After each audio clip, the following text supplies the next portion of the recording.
A child doesn't learn to calm down by being told to calm down. A child learns it by borrowing calm from someone who stays close while it passes. A hand on the back, a steady voice, a body that doesn't flinch while theirs is shaking. That's not a nice extra. That's the actual mechanism a nervous system uses to figure out what safe feels like. Miss that enough times growing up, and you don't grow up broken. You grow up self-contained, a person who quietly built their own private way of getting calm, because nobody else was going to hand it to you, and the world calls it maturity, without ever asking what it cost to build alone. This is why the phrase, strong kid, should worry you a little. A baby who's held through a meltdown learns, at a level far below language, that falling apart is survivable and someone stays. Do that enough times, and eventually the child can do it without you in the room. That's the whole design. Connection first, self-control second, built on top of it, never instead of it. Skip the first half, and the second half still gets built. It just gets built by a much smaller, much more frightened engineer, working with whatever materials happen to be lying around. Here are 10 completely normal-looking adult habits that might actually be leftover architecture from a childhood where nobody came when it mattered. 1. You go completely quiet the moment something actually hurts. Not because you're calm, because somewhere back when you were small, crying didn't bring anyone closer. It brought silence or irritation, or nothing at all. So your body reclassified it as pointless. Now, when it matters most, you say, "I'm fine," before anyone can even ask a second question. Not because you are, but because silence stopped feeling like a risk and started feeling like the only safe move you had left. 2. You regulate yourself through repetition, the scrolling that goes nowhere and absorbs nothing, the tapping, the pacing around a room for no real reason, the picking at your skin, the same folder on your desktop you keep reorganizing at 1 a.m. for no reason you could explain out loud. Nobody rocked you the way a nervous system is actually supposed to be rocked. So somewhere along the way, you built your own rhythm out of whatever was available. It works. It just works alone until something else gets built alongside it. 3. You reach for heat when you're overwhelmed, a shower you stay in long after you're clean. Both hands wrapped around a mug, just for the warmth, not the drink. A blanket you refuse to give up even in July. That heat is standing in for something specific. Not a personality quirk, not a preference. A body that never got held reaching for the next closest thing it could actually get its hands on. Because warmth without a person attached was still better than nothing at all. 4. What you do with food changes the instant life gets hard, and it splits 2 ways.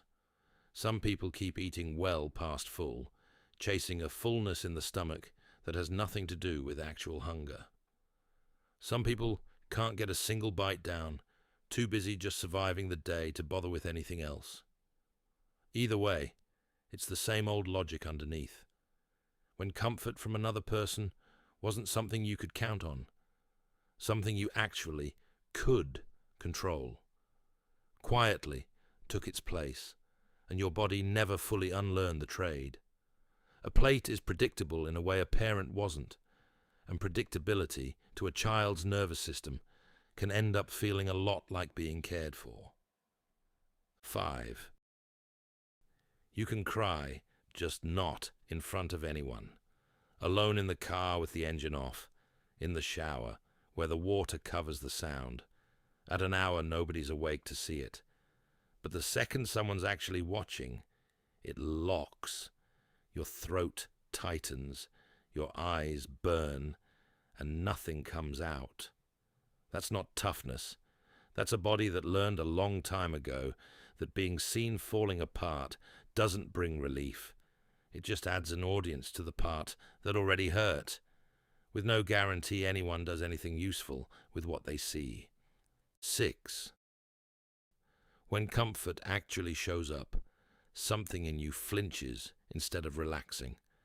Someone wraps their arms around you, and your shoulders go stiff instead of soft. Someone offers to just sit with you, and the first thing out of your mouth is some version of, "You really don't have to." It's not that you don't want it. Comfort showed up so rarely back then that your system was never taught to read it as safe, so it keeps treating it, every single time, like a stranger walking into the room, uninvited. You spend years wishing someone would notice you're struggling, and then the moment they actually do, some part of you tries to talk them out of it. 7. You talk yourself through hard moments the way a parent is supposed to talk to a child. The pep talk you give yourself in the mirror before something hard. The panic spiral you narrate out loud to no one, step by step, because nobody ever did that for you when you were small enough to actually need it. People call it maturity, and fair enough, it kind of is. But underneath that, it's someone who had no choice but to build the missing parent out of sentences, one at a time, since nobody ever showed up to say those things for you first. 8. You carry the big things alone, quietly, for as long as it takes them to pass.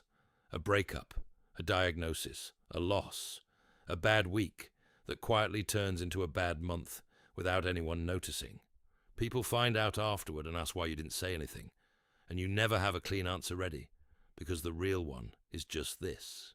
Telling someone never used to make the weight any smaller, so at some point your body simply stopped bothering to try. This isn't item 1 again.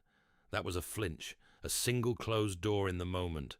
This is a policy, the long private version, running for weeks while you keep functioning in front of everyone like nothing's underneath it.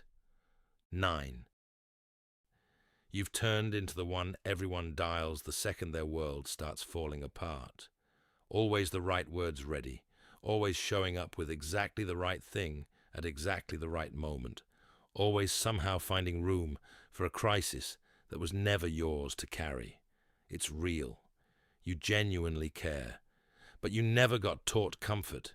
You reverse engineered it, one missing piece at a time, by watching closely what everyone around you needed and offering exactly that, so well that nobody ever thinks to turn around and offer it back. 10. The last one, and the one that pulls all the others together. Real, physical calm only actually arrives once you're completely on your own. Your shoulders drop the instant the door shuts behind the last person in the room. Something in your chest loosens that never quite loosens around company, no matter how much you genuinely like the people in it. Call it whatever you want, but it isn't introversion. It's a body that only ever wired one dependable path down to calm, and people were never part of that circuit. None of this means something is wrong with you. A child who is never comforted doesn't grow up numb. They grow up self-contained, quietly running an entire calming system solo, because nobody ever built the other half of it alongside them. It worked.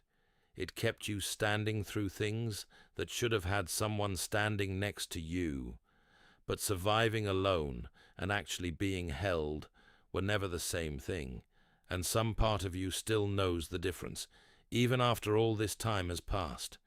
You were never too much for anyone. You were just alone with feelings that were always supposed to be shared with someone else. If even a few of these described you, that's not a diagnosis, and it's not a flaw either. It's a body that adapted to get through something it shouldn't have had to get through by itself in the first place. Tell us which one hit closest in the comments. And if you're the one everyone else calls when they're falling apart, take this as your sign that you're allowed to need it too, not just give it. Subscribe to Final Second if you want more of the psychology people feel every day, but rarely hear explained clearly.